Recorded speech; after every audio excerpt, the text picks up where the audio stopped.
just wish he knew.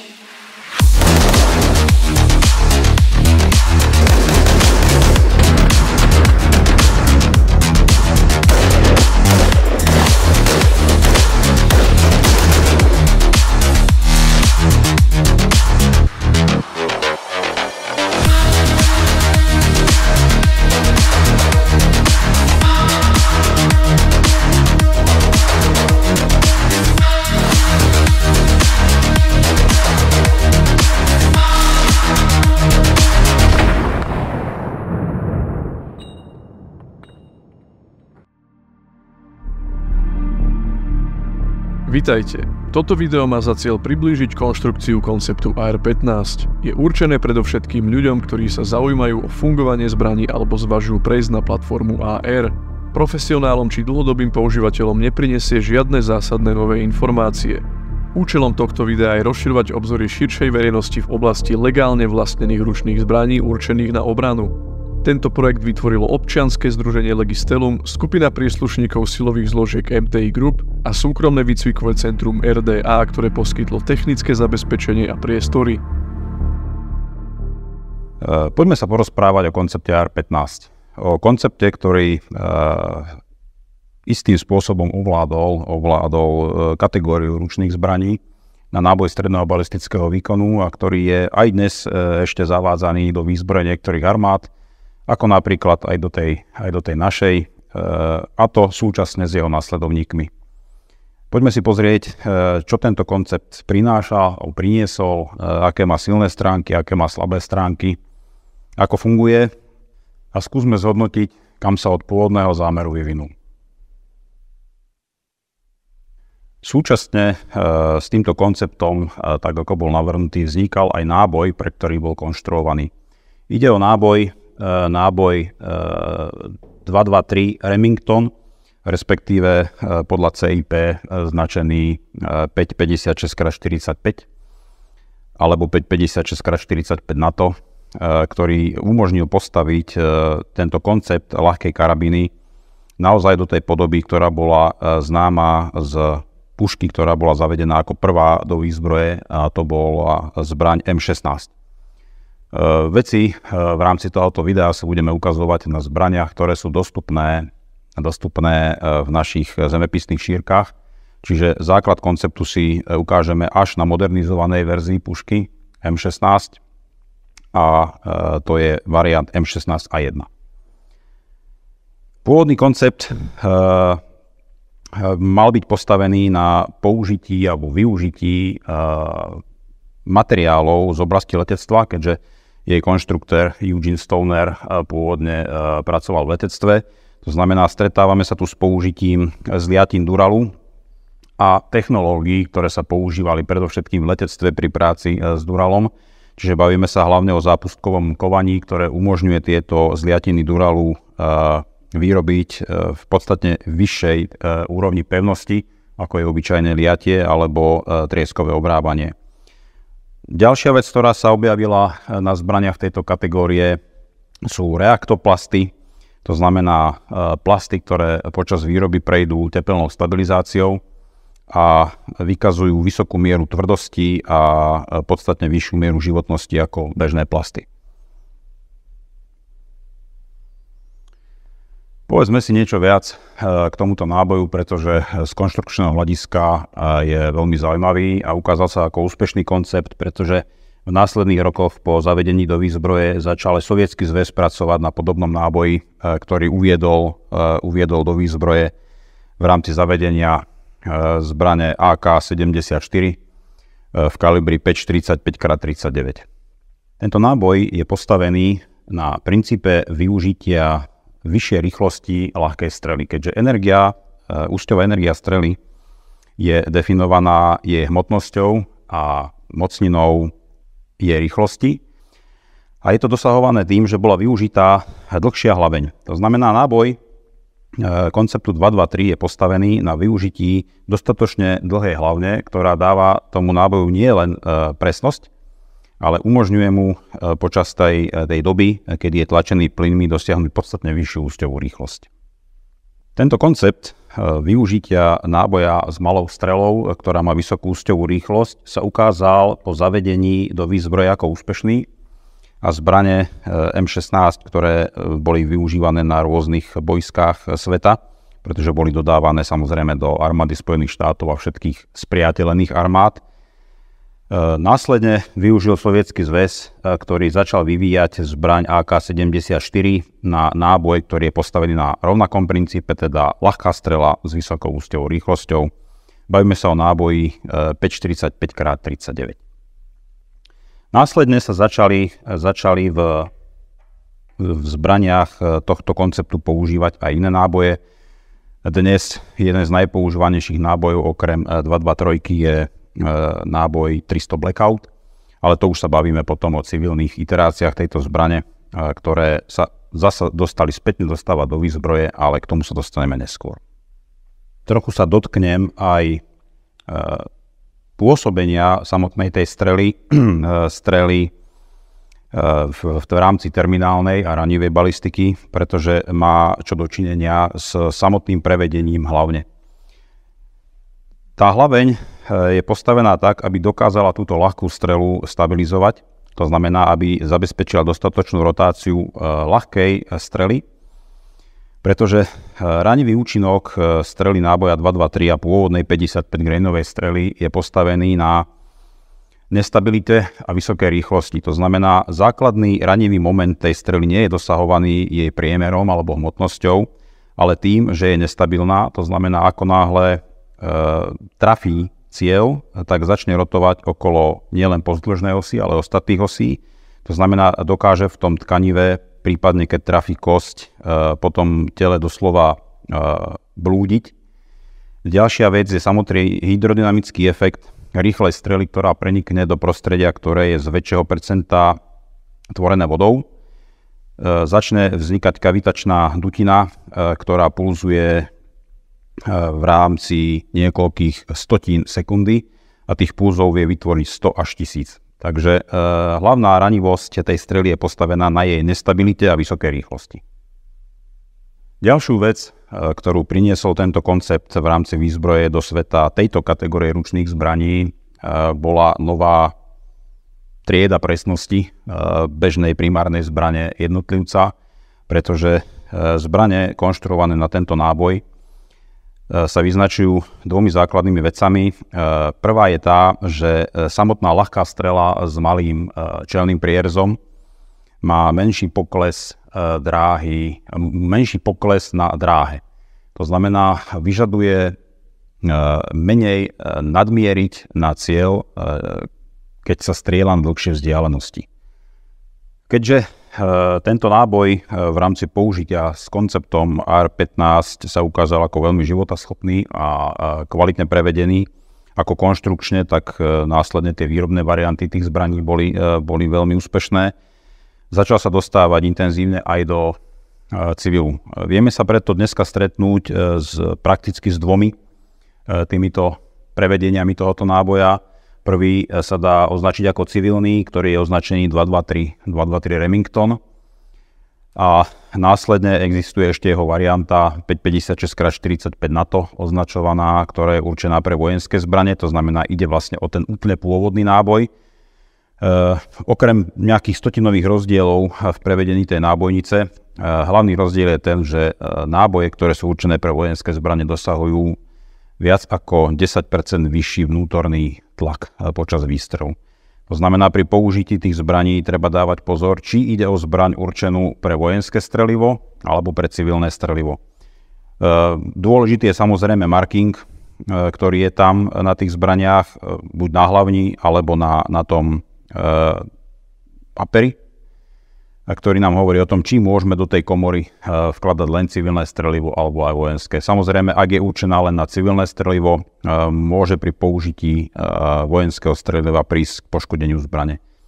Potom ešte existujú varianty tzv. S komorou Wild, kde je možné používať strelivo ako civilné, tak vojenské. Ak sa teda bavíme o koncepte AR-15 a jeho základných vlastnostiach, koncept priniesol nový náboj, na ktorý bola postavená nová zbraň.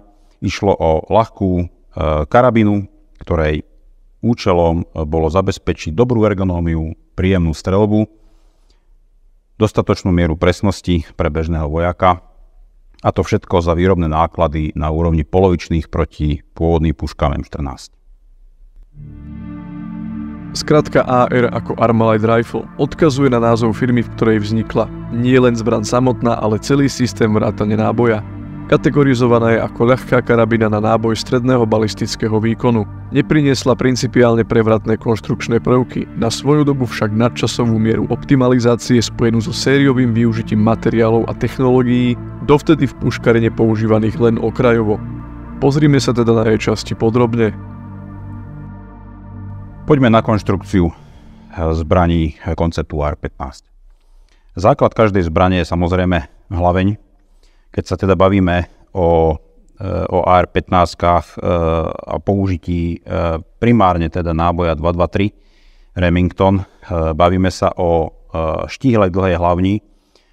Pôvodne bolo cieľom dosiahnuť čo najvyššiu úsťovú rýchlosť, ale tým, že tá zbraň mala byť hmotnostne ľahká, tak je bežné, že na tých zbraniach z prvých generácií výroby je tá hlaveň štíhla, tenká. To znamená, nebral sa až tak ohľad na nejakú tepelnú kapacitu tej hlavne, ale na to, aby tá zbraň celkovo nepresiahla určitú váhu. Ako sme spomínali, je tu komora na tejto strane. Tá komora je teda vyrábaná buď na tie civilné náboje, na tie vojenské, alebo teda univerzálna, ktorá umožňuje použitie akéhokoľvek streliva vyrobeného do tejto kategórie zbraní. Následne je tu časť vodiaca časť vývrtu. Čo sa týka pôvodného náboja, ten používal strely o hmotnosti 55 grainov. Tie pôvodné zbrane majú jeden typ stúpania, následne tým, že sa začali využívať náboje, ktoré používali ťažšie strely, aby bolo možné tú ťažšiu strelu stabilizovať, tak je možné sa stretnúť zhruba s 3 stúpaniami toho vývrtu, respektíve drážok vodiacej časti vývrtu. Na konci pri týchto zbraniach sú používané úsťové zariadenia, keďže ide o pôvodne vojenskú zbraň, nepočítala s využitím vysokoefektívnych kompenzátorov alebo úsťových brzd, nakoľko tie negatívne ovplyvňujú osoby, ktoré sa nachádzajú v okolí strelca, čože pri vedení vojenskej činnosti vec bežná a samozrejmá. Preto sa počítalo s tlmičom plameňa. Tie prevedenia, toto je verzia A1 druhej generácie, pôvodne boli jednoduchšie. Účelom tohoto úsťového zariadenia je znížiť efekt demaskovania počas výstrelu. To znamená znížiť záblesk na tom ústí hlavne počas tej streľby. Dneska sa vieme stretnúť s tým, že samozrejme vyrába sa veľká škála úsťových brzd, kompenzátorov alebo napríklad tlmičov. Treba povedať, že využitie týchto úsťových zariadení na týchto zbraniach je do veľkej miery limitované. Je limitované tým, že náboj 223, tak ako bol skonštruovaný, je postavený na vysokej rýchlosti, to znamená nadzvukovej rýchlosti, ktorú dosahuje vysokým tlakom pri horení plynov. Čiže na tom ústí hlavne je proti iným zbraniam, napríklad proti AKčku, dosahovaný stále podstatne vyšší úsťový tlak a podstatne vyššia rýchlosť strely. To znamená, keď sa bavíme o tlmičoch, tak tlmič hluku výstrelu samozrejme nie je prioritné len o utlmení hluku. Je o zlepšení správania tej zbrane, ale použitie tlmičov na týchto zbraniach prináša vyššie nároky na to, aby tie tlmiče, ktoré sú tu používané, zniesli vyššie tlaky, vyššie teploty. Postupom času, ako sa tieto zbrane zavádzali do rôznych armád, samozrejme tá celková dĺžka tej zbrane je s nasadeným bodákom, prípadne s iným príslušenstvom, je v celku veľká, pretože bavíme sa, že len samotná základná hlaveň má 20 palcov. Bola požiadavka túto karabínu ešte skrátiť a na základe rôznych testov vznikla zbraň M4. Tu nám máme civilnú verziu M4, dá sa to veľmi ľahko poznať, je to verzia od Colta, ľahkou hlavňou, to znamená nemá pridania na hlavne na uchytenie iného príslušenstva, okrem iných vecí, a má len samonabíjací režim, ale v princípe bola ako druhá dĺžka hlavne, ktorá sa ukázala ako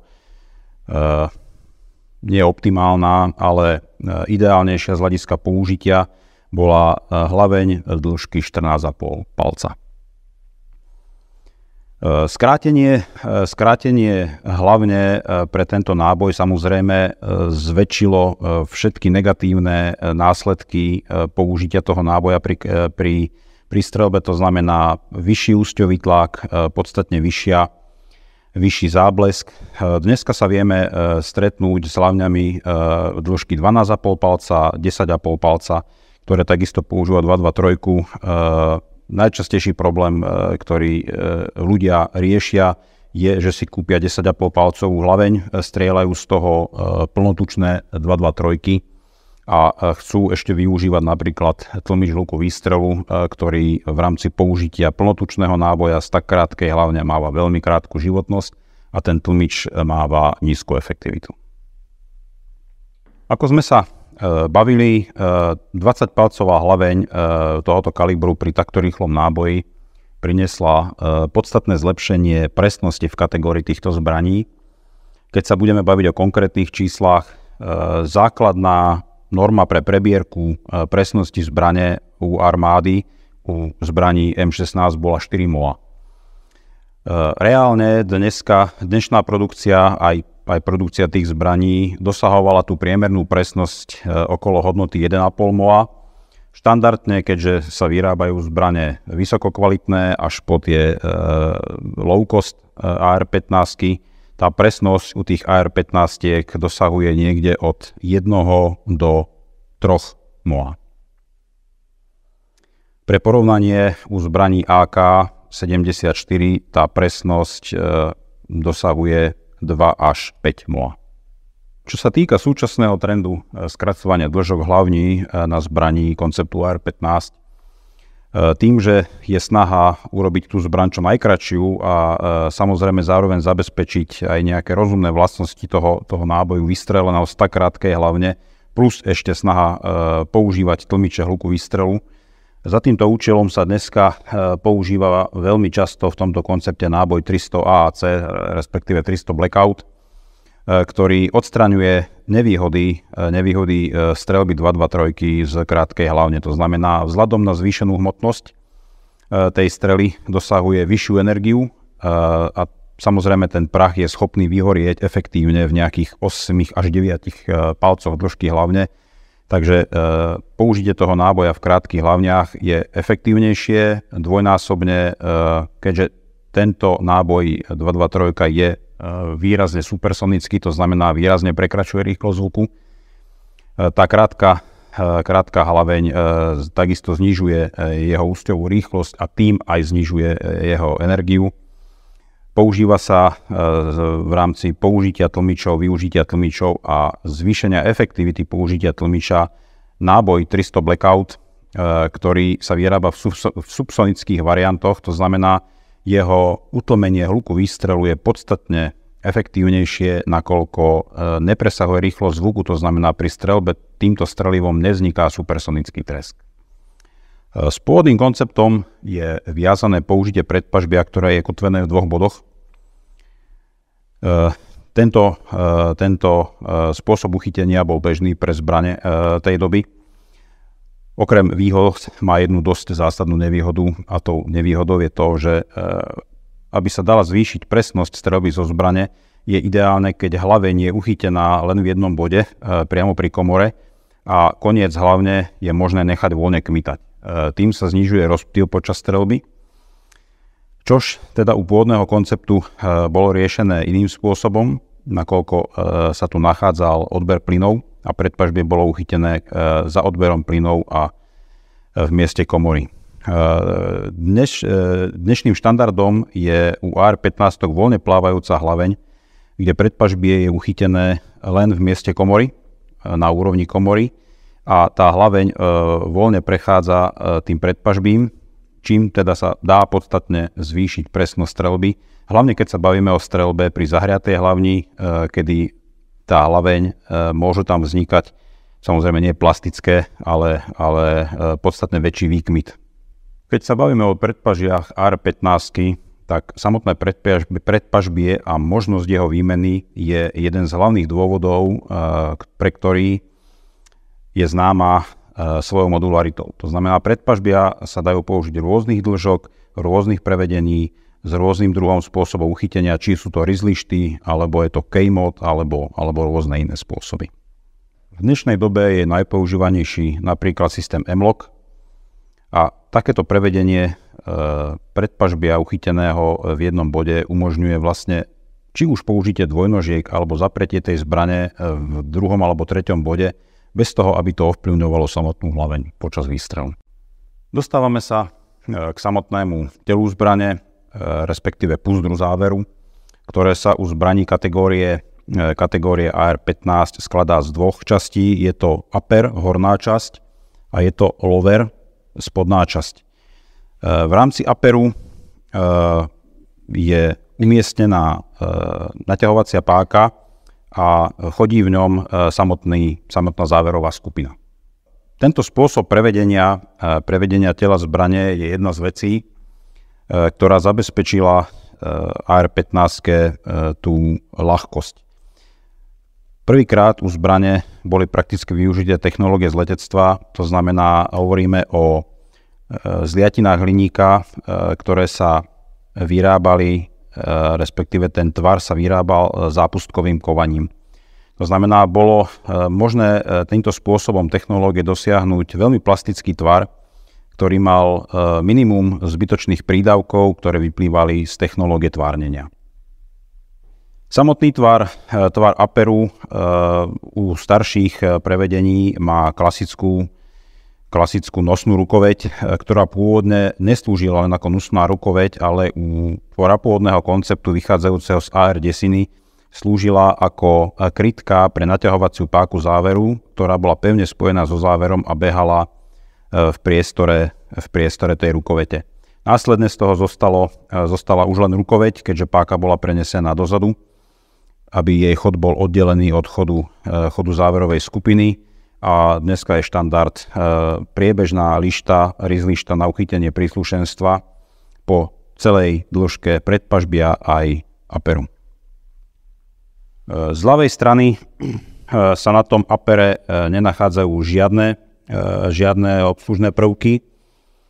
U niektorých športových verzií sa dá nájsť spojená páka naťahovania záveru, ktorá je spojená so záverovou skupinou a na tej ľavej strane býva vyrobená drážka, v ktorej tá páka behá. Problém takéhoto riešenia je ten, že celé telo zbrane pôvodne bolo koncipované ako jedna uzavretá škrupina, ktorá sa uzatvárala mimo streľby uzatváracou klapkou.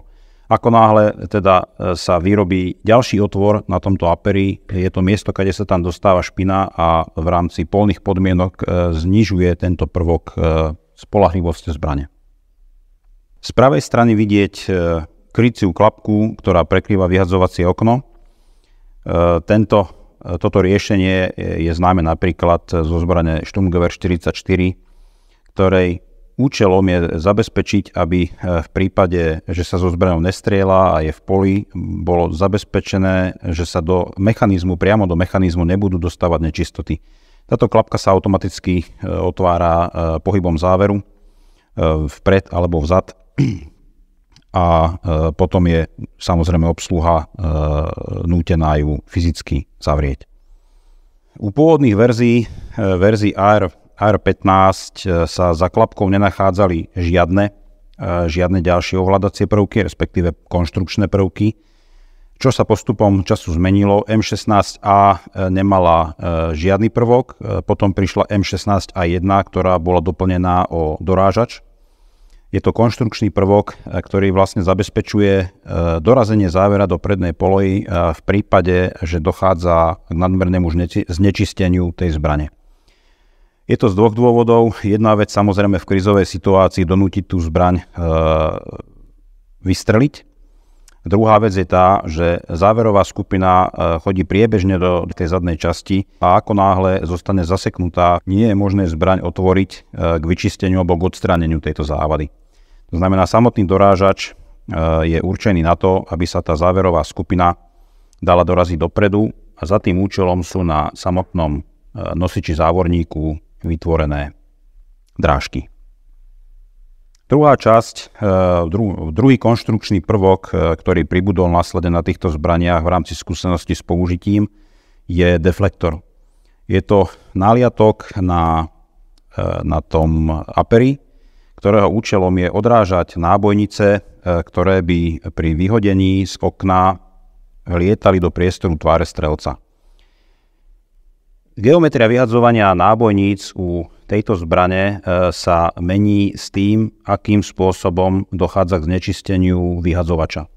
Keďže vyhadzovač nie je tak ako napríklad na AKčku len kus trčiaceho plechu, ale je to kolík, ktorý je odpružený na nosiči závorníka, tak tým, ako sa znečisťuje, dochádza k zmenám síl, ktoré pôsobia na to dno nábojnice a postupne sa mení geometria vyhadzovania od zhruba 100 stupňov voči osi zbrane až na nejakých 20-30. Preto bol na tejto zbrane pridaný deflektor, ktorého účelom je zabezpečiť to, aby aj pri vysokom znečistení tie nábojnice lietali mimo tvárovú časť strelca.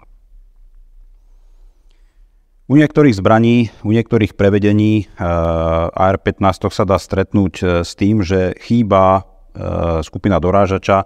Samotný Eugene Stoner veľmi nesúhlasil s pridaním tohoto konštrukčného prvku, pretože tvrdil, že ako náhle záver nie je schopný doraziť sa sám do prednej polohy alebo opätovným obtiahnutím, tak z tej zbrane by sa už nemalo strieľať a malo by sa riešiť odstránenie tej závady.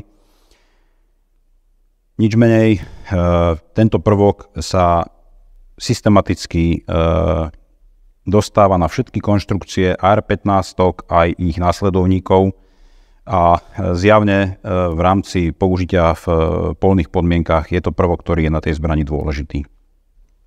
Ďalšou časťou, ktorú obsahuje táto konštrukčná skupina, sú mieridlá.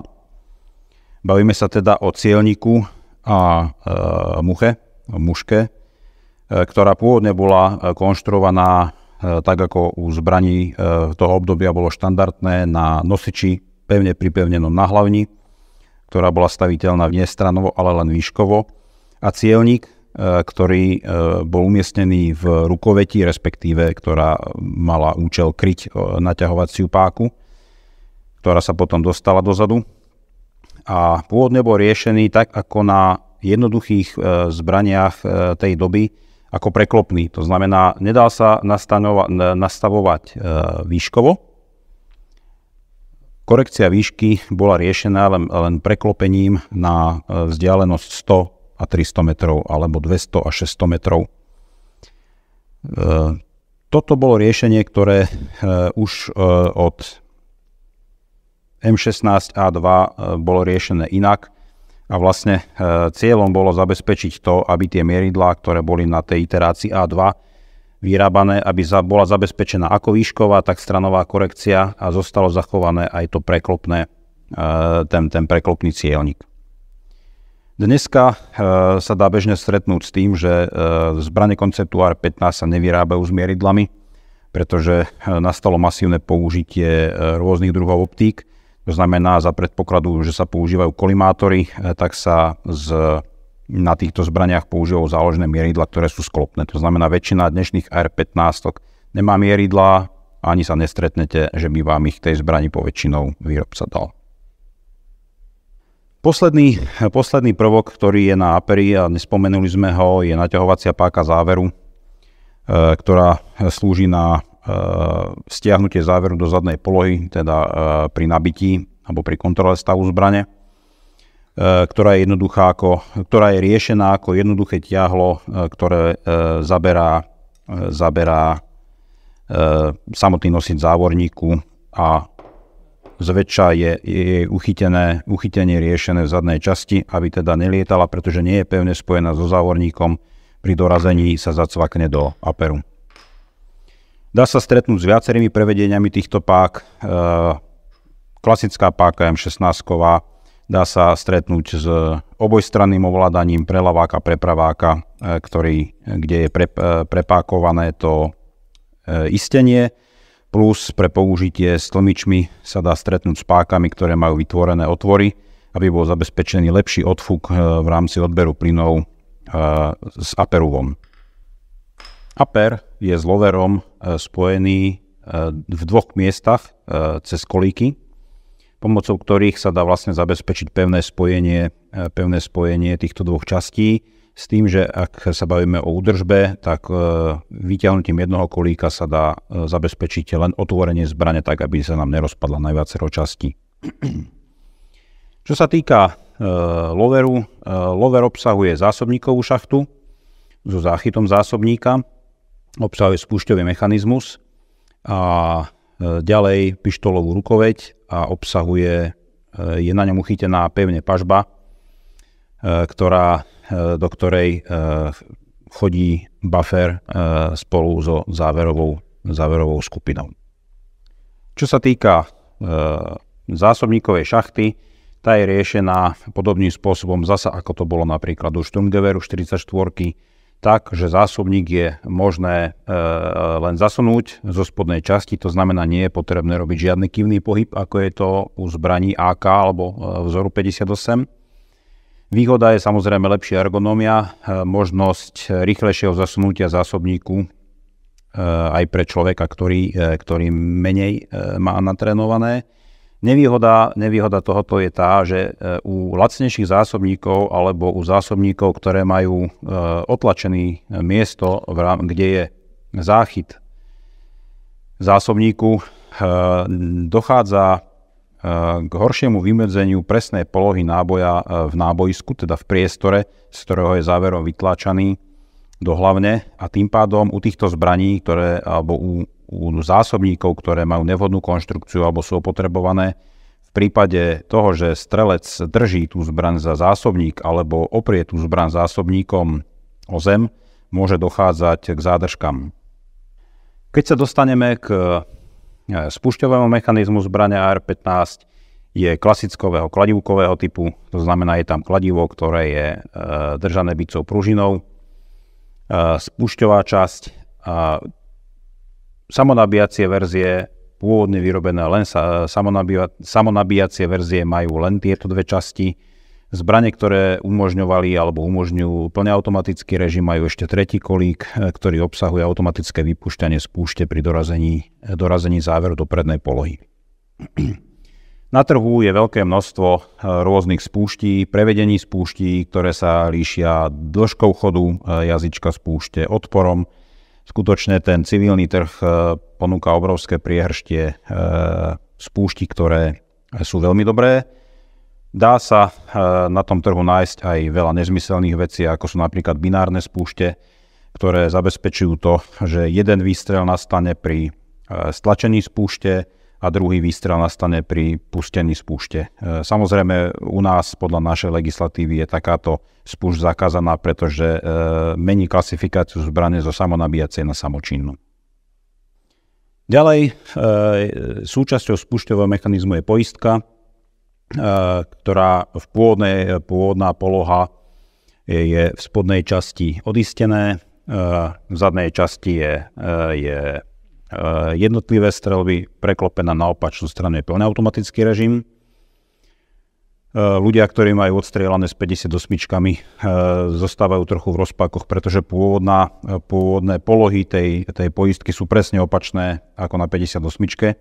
Samozrejme je možné kúpiť množstvo aftermarket spúští poistiek, ktoré majú buď zmenené polohy, to znamená buď sú otočené, alebo je tam zmenený aj uhol polohy tej poistky, takže naozaj človek si to môže personalizovať ľubovoľne. V spodnej časti sa nachádza pištolová rukoveď, ktorá je takisto vymeniteľná aj skrytom u novších verzií skrytom lúčiku spúšte. Samozrejme ergonomia, každý človek si to môže prispôsobiť. Keď sa bavíme o variantách zbraní, ktoré majú kratšiu pažbu, dajú sa kúpiť pažbičky, ktoré majú menší sklon, menšiu dĺžku, čiže každý človek si vie nájsť tú svoju. V zadnej časti je pevne uchytená pažba, ktorej súčasťou je trúbka, respektíve v ktorej sa nachádza trúbka, do ktorej vchádza buffer s prúžinou, v ktorej je stlačený. Výhoda tohoto prevedenia je tá, že umožňuje tú celkovú dĺžku tela zbrane podstatne skrátiť, keďže nie je potrebné, aby to telo zbrane obsahovalo aj časť, do ktorej sa skladá tá prúžina, stláča. To je výhoda. Nevýhoda je tá, že u zbraní konceptu AR-15 prakticky nie je možné použiť, alebo neexistuje sklopná pažba. Existujú iba varianty, kde sa medzi pažbu a telo vkladá segment, ktorý umožňuje pri sklopení tej pažby oddeliť buffer s prúžinou od záverovej skupiny. Nevýhodou tohoto riešenia je to, že počas sklopenej pažby nie je možné tú zbraň používať. To znamená, nie je možné sa jej strieľať.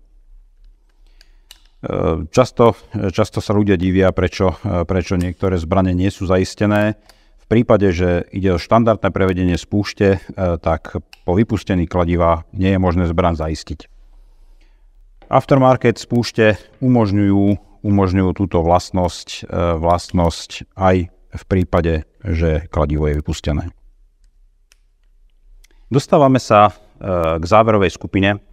Záverová skupina je časť, ktorá je tvorená nosičom závorníka a závorníkom. Podľa našej legislatívy je hlavnou časťou zbrane iba táto časť, teda zo záverovej skupiny je hlavnou časťou iba závorník.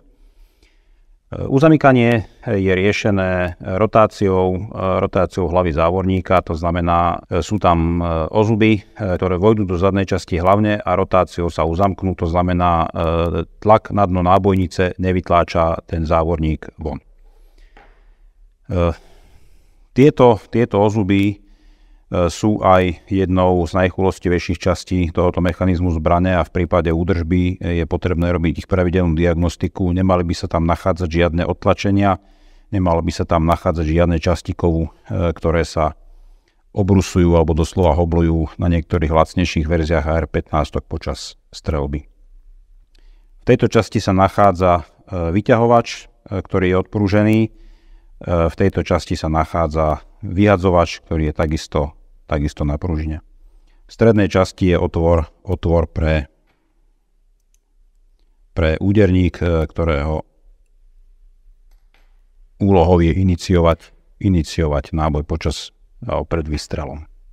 Samotná funkcia je zabezpečená, keď sa bavíme o priamom odbere plynov a pohonom DGI, je zabezpečená piestom, rozpínaním tlakov odobratých zhlavne v pieste, ktorý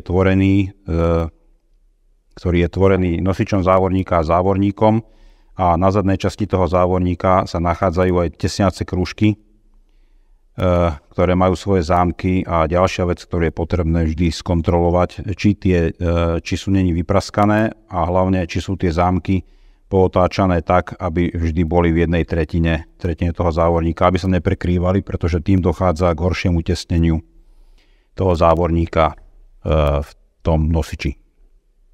Nosič závorníka ako taký teda obsahuje nadstavec, ktorý slúži u piestových verzií ako časť, do ktorej naráža piest, u verzií s odberom plynov slúži na vedenie plynu do samotného piestu. Na kraji sa nachádzajú dva odfukové otvory, ktorých úlohou je v prípade, že dojde k vytlačeniu toho piestu, teda závorníka, po funkčnej krivke, ktoré riadenie je zabezpečené kolíkom, tak prebytok tých plynov sa odfukuje cez tieto dva otvory. Ich úlohou je nie len to, aby teda zabezpečili zníženie tlaku, ale na základe ich nejakej sekundárnej funkcie vznikla aj tá Urban Legends, ktoré podľahli samotní vojaci vo Vietname, že ide o tzv. Samočistiacu zbraň.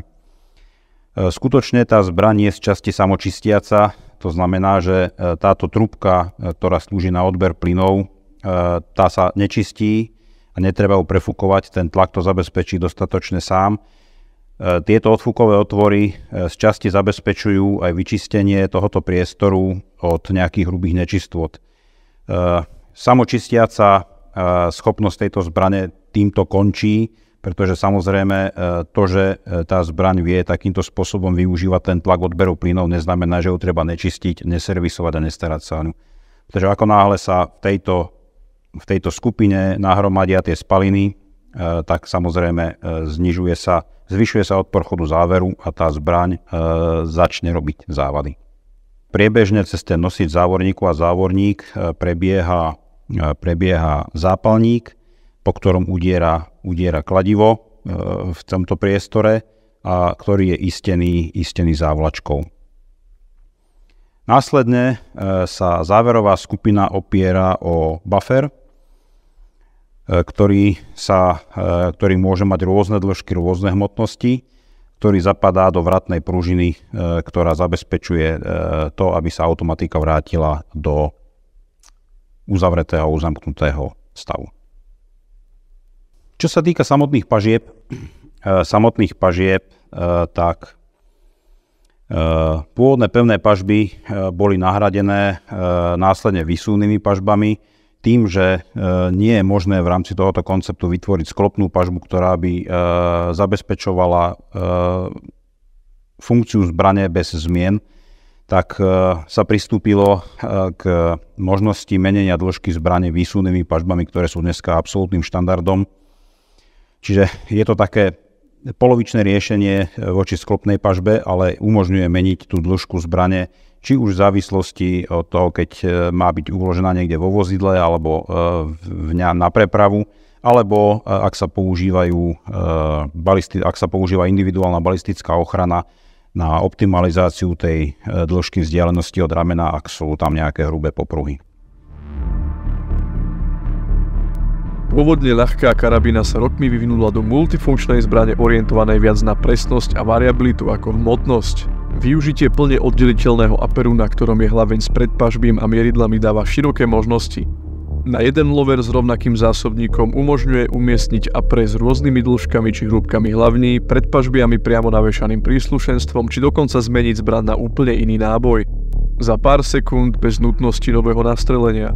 Tieto možnosti by ste hľadali u akéhokoľvek iného konceptu ručnej zbrane márne. Čo nám prináša teda tú vysokú variabilitu tej zbrane a prečo tá zbraň je tak úspešná ako koncept, ako na vojenské použitie, tak na civilnom trhu?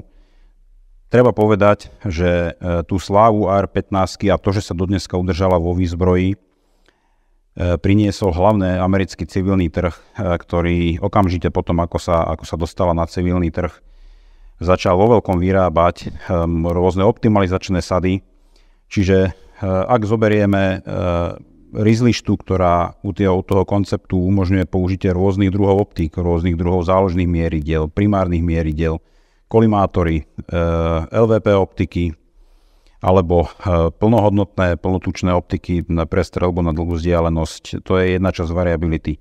Možnosť použitia zariadení, laserov, batériek a ostatných vecí, ktorá je variabilná, to znamená, je možné meniť strany, je možné meniť vzdialenosti.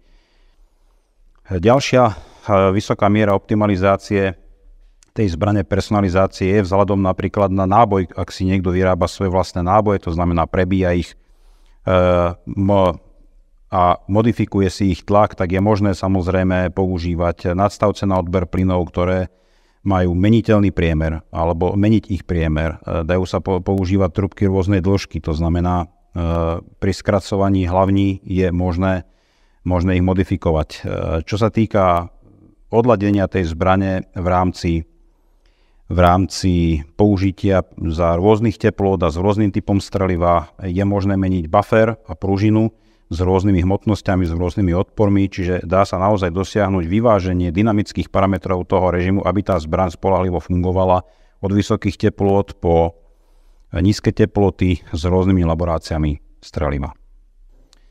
Povieme si ešte pár slov k jednej zásadnej rozlišnosti rôznych variant AR-15, pretože dneska sa v rámci tej variability, ktorá je dosahovaná, vyrábajú v dvoch základných prevedeniach, kde sa odlišuje ten pohon odberom plynov, a to je prvá pôvodná verzia, to znamená označovaná DGI, Direct Gas Impeachment, kde sa plyn odoberá zhlavne, ide priamo do záverovej skupiny, je tlačený do piestu, kde rozťahovaním nosiča závorníka a závorníka otvára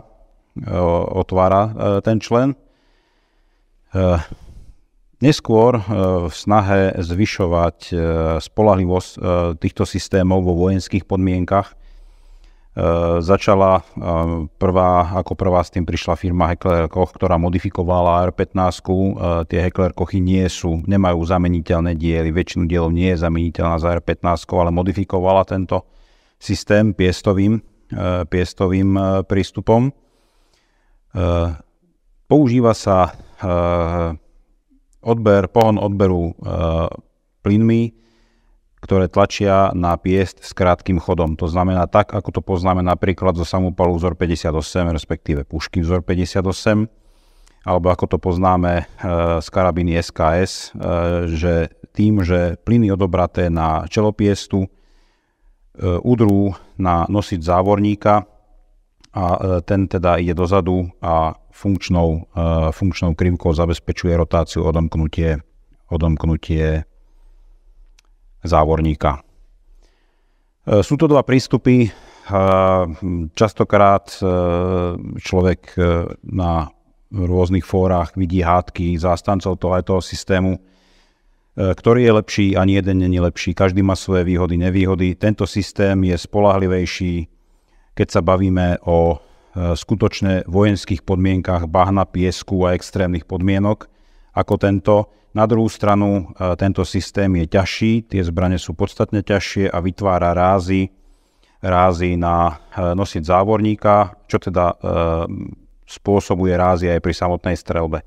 Tá streľba týmto systémom nie je tak pohodlná ako týmto systémom. Tento systém je lepší v tom, že má podstatne väčší ten objem voľného priestoru, v ktorom sa tie plyny rozpínajú, a nevzniká tam tvrdý ráz na nosič závorníka, ale vzniká plynulo rozpínaním, takže streľba týmto systémom je príjemnejšia. Ten spätný ráz je u niektorých zbraní citeľne príjemnejší a samozrejme tie zbrane sú podstatne ľahšie. Ktorú by si mal bežný človek vybrať? Z môjho pohľadu, ak sa nebavíme o nejakých jesenných alebo zimných zákopoch, tak je to absolútne jedno. Keď sme sa bavili o možnosti ladenia týchto systémov a optimalizácie pre rôzne podnebné podmienky, rôzne teploty, rôzny stupeň znečistenia, tak tento systém sa dá ladiť pomocou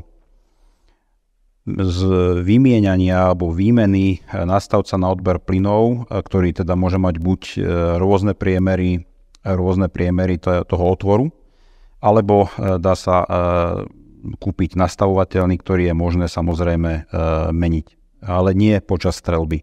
Výhoda tých piestových systémov je tá, že ak dojde k veľkému znečisteniu tej zbrane, tak väčšina ich má v tej časti hlavy piestu možnosť nastavením rotáciou veľkosti diery, čiže dá sa aj počas normálneho použitia bojového, tak ako kedysi na gulometoch 59 napríklad u nás známych, ale dneska je to bežné u tých väčších zbraní, že sa dá zmeniť prierez priamo po otočení. Takže pôvodný koncept AR-15 sa vyvinul z pôvodnej ľahkej zbrane, primárnej zbrane jednotlivca pre plošné použitie v armáde na koncept, ktorý je primárne určený pre profesionálne armády. To znamená, umožňuje vysokú mieru modifikácie, umožňuje vysokú mieru personalizácie. Či sa bavíme o piestových modeloch, či sa bavíme o modeloch s priamym odberom plynov do závorníku. Všetky tieto varianty, ak sú vyrobené kvalitné, pretože na tom trhu sa dá stretnúť aj s low-costami, ktoré nemajú vysokú životnosť a spoľahlivosť, aj naozaj s veľmi dobrými výrobcami. Všetky tieto varianty sú spoľahlivosťou porovnateľné. Takisto vysoká miera variability umožňuje naladiť si tú zbraň každému jednotlivcovi podľa toho, ako mu vyhovuje. To je dôvod, prečo AR-15 je na civilnom trhu superiorná, prečo každý, kto má trochu rád strieľanie, ide do zbrane, ktorú si môže modifikovať podľa toho, ako sa zlepšuje počas toho strieľania. A to je dôvod, prečo v športovej strelbe vytlačila všetky staršie modely zbraní. No a samozrejme armády takisto aj dnes zavádzajú tento model zbrane. Aj napriek niektorým nevýhodám. Keď spomenieme základné 3 nevýhody, ktoré tento koncept má, prvou nevýhodou je samozrejme pažba. To znamená, nie je možné túto zbraň spraviť plne funkčnú so sklopnou pažbou. Druhá nevýhoda je ergonómia naťahovacej páky, ktorá v princípe pri zalícenej zbrani končí niekde pod pazuchou, keď sa natiahne. A tretia vec, ktorá je problematická, je deliaca rovina v polke tela, pretože časom u niektorých zbraní dochádza k zväčšeniu vôly medzi aprom a lovrom a skutočne ten pocit z tej zbrane častokrát nedáva tú psychologickú oporu v tom, že niečo držíte jednou rukou a druhou rukou a pohybuje sa to navzájom nezávisle. Väčšinu týchto problémov odstránili práve nástupcovia konceptu AR-15, ktorí z neho vychádzajú. A či už zoberieme napríklad posledné fotky izraelských vojakov, ktorí takisto dodneska používajú a nakupujú zbrane na tomto koncepte, alebo ich nasledovníkov, skutočne sa ukazuje, že tá maximálna ergonómia, tá geometria tej zbrane, tak ako bola postavená, je veľmi nadčasová a je skutočne výnimočná. Tak ako každý výrobok konkrétneho prevedenia, aj AR má svoje silné i slabé stránky. Celkovo však možno povedať, že ide o výnimočnú konštrukciu, ktorá sa stala podobne ako Kalašnikov fenoménom. Oba tieto koncepty sú aj vzhľadom na odlišnú cieľovú skupinu užívateľov výnimočné a oba sú dobré. AR sa však vďaka enormnému úspechu na civilnom trhu stala z vojenskej zbrane rovnocenným športovým náradím. Dodnes je etalónom ergonómie, ovládania a variability tejto kategórie zbraní. Nič nenasvedčuje tomu, že by sa to malo v dohľadnej dobe zmeniť. Tento projekt bol vytvorený pre ľudí, ktorí ho ocenia. Ďakujeme vám za pozornosť.